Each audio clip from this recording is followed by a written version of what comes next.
Cette étude sur le rembourré montre que les retraités sont les principaux acheteurs de produits en cuir et 37% de leurs achats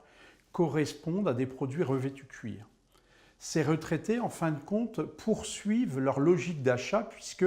c'est eux qui avaient fait la richesse de ce fameux marché du salon cuir poussé par les spécialistes salon. Donc ils ne changent pas leur code et ils restent avec cet intérêt pour un canapé ou un fauteuil revêtu cuir. Si l'on regarde les CSP+, on se rend compte que les CSP+, sont aussi des consommateurs qui aiment le cuir, mais dans une configuration différente, puisqu'ils sont plus orientés sur des canapés cuir d'angle. Ils vont être sur des canapés cuir qui vont être un peu plus contemporains, et donc ils ont changé la typologie de produits en termes de forme et de design.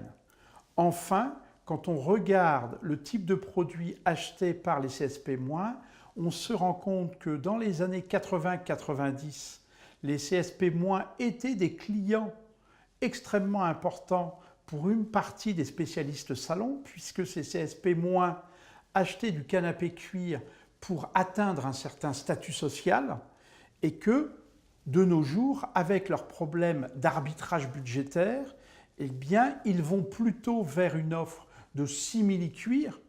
pour essayer d'adapter leurs envies à leur budget. Si on essaye de regarder la typologie d'acheteurs par rapport aux différents types de distribution, on se rend compte que les multispécialistes milieu et haut de gamme touchent en majorité les retraités et les CSP+.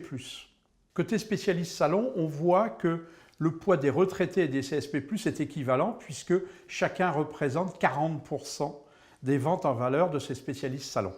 Quand on regarde pour les pure players adressent majoritairement leurs ventes vis-à-vis des CSP-, et c'est un enjeu énorme pour la grande distribution puisque les pure players sont en train de prendre des parts de marché vis-à-vis des CSP- sur la grande distribution. À l'heure actuelle, pour la grande distribution, il n'y a plus de profil type et donc la grande distribution va piocher dans toutes les catégories de population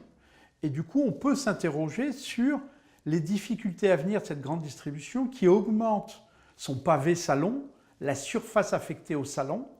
et qui veut communiquer à tout type de clientèle, des CSP- au CSP+, aux retraités, avec une offre extrêmement large, que ce soit du fixe ou du convertible.